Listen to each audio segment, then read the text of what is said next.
So you can't think your way out of your emotional eating. So let's dive into what this really means. So if you're new here, welcome. My name is Michelle.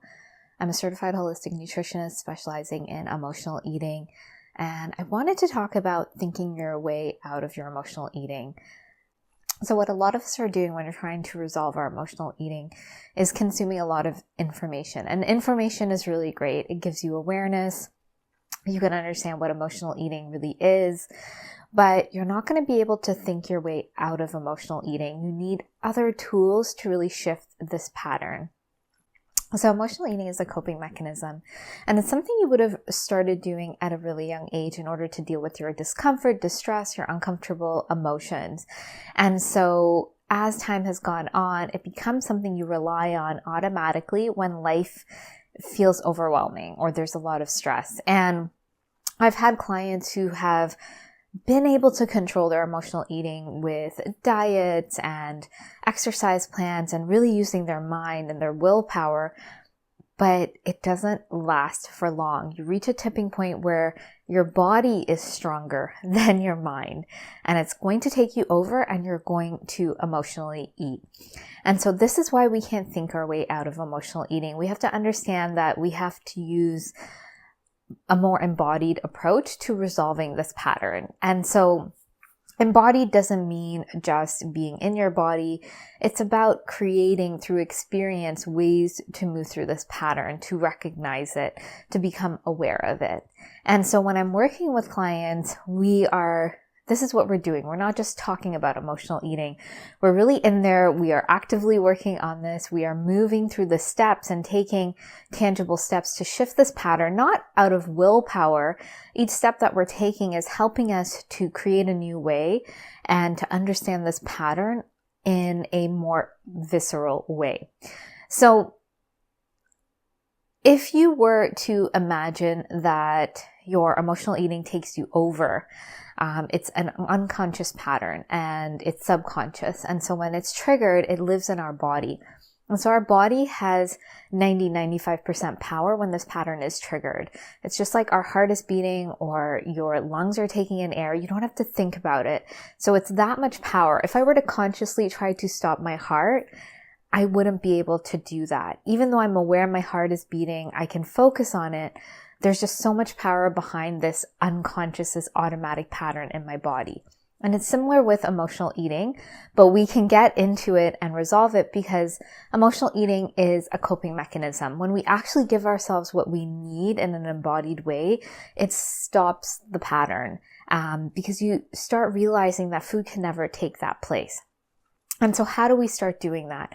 Because emotional eating is connected to how we relate to food, to our body, and our emotions, we have to look at these three areas in order to start creating this shift. And so if we were to just do each of these pieces, it wouldn't work. So when I'm starting clients off, what I learned through my own journey and working with clients is that starting off this way helps us to navigate this issue. So when I'm starting off with clients, the way we start is learning to discern true from emotional hunger, because otherwise it can feel like emotional eating comes on, it doesn't, I'm not sure if I'm emotionally eating, why is this happening? And so we have to look at when we're triggered into our emotional eating, and that means we have to really be aware of how we're nourishing ourselves. This means that we have to move away from diet mentality and restrictions around food and actually start nourishing our body. There's a lot of limiting beliefs around that. We obviously restrict and use diets because we feel out of control with food. But if we can see that we need to nourish our body, that's on the one hand, and the other hand is then we're triggered into emotional eating, and that's what's really out of control, we can start seeing an opening to understanding and actually resolving this pattern at the root and seeing what's triggering us, what's creating that body response in us.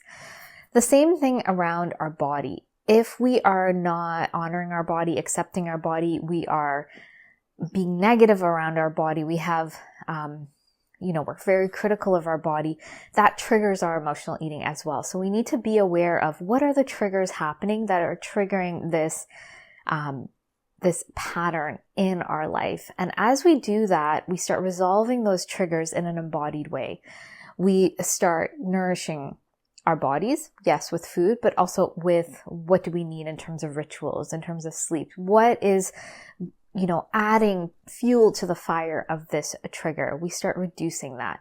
And then, of course, we look at the emotions that are triggered. That's really what's happening. Something is being triggered that is making us want to emotionally eat. And here we get into the root in the body in a somatic way. Because all of those unresolved emotions, what's getting triggered inside of us that's triggering this pattern to turn on, we have to resolve it and meet our true needs there. Because in the past, what would happen when we felt these uncomfortable emotions, food was the only way we found to feel okay. And now we need to meet our true emotional needs. And that's going to help shift this pattern, because food cannot take the place of that. Food is just a substitute to that. And so as we're able to do this, as we're able to get into the body more each time we're triggered and meet our true needs, this shifts the pattern. It's not just thinking about, I have a trigger, what's it about? Your mind is going to give you a different story. We have to get into the body to see what is really going on. And that takes a sense of embodiment, of focus, of presence. And that's why I do somatic meditations with my clients, and I teach them how to do that as part of the process. Everything in the process is embodied, like when you're nourishing yourself, to really see, to move away from that diet mentality. We're learning how to nourish our bodies and see how food feels in our body. When we shift our patterns around movement or going to sleep, we see how that feels in our body, and our body is going to give us the answers about what feels good. When we do this deeper processing and we meet our true emotional needs, every time we do that, there's a shift in the nervous system in the body from, feeling tight and holding things in and feeling unease to peace and ease and confidence that naturally opens up as we work with this pattern on a body level. And so that is how we start shifting this pattern. It's not just by talking about it. Of course, here I have to share that information, but just being aware you're an emotional eater, or maybe some of your childhood, it's not going to get you to stop this pattern. And it's not in that moment willpowering. It's about going deeper to actually start meeting your true needs. So this is what we do inside of the Emotional Eating Evolution program. This is my 12-week container. We get into the roots of this pattern. We're doing this in an embodied way, in a step-by-step way with a process, so that you are actually seeing how to move through this. I've had clients that have tried so many things and they don't have those tangible steps that's going to help them walk this path literally, not just think about it, but actually embody how to resolve their emotional eating. And so if you want to get started on learning how to resolve your emotional eating, the first step I recommend is to just learn to discern true from emotional hunger and start catching your triggers. And I have a free guide called What Are You Truly Hungry For? You can find out more at the link below. And if you're ready to start resolving your emotional eating and you're looking for support, guidance, a step-by-step process that actually gets to the root, and you shift in an embodied way from, feeling out of control with food and your body to ease and confidence and peace in a sustainable way, then I'd love to invite you to find out more about the Emotional Eating Evolution program, my 12-week container, where I support clients and give them the in-depth tools and the one-to-ones to really get to the root of this pattern so they can get to the other side. So you can find out more at the links below. If you have any questions, please let me know. Please be sure to like and subscribe. I look forward to sharing more with you, and I hope you have a great day.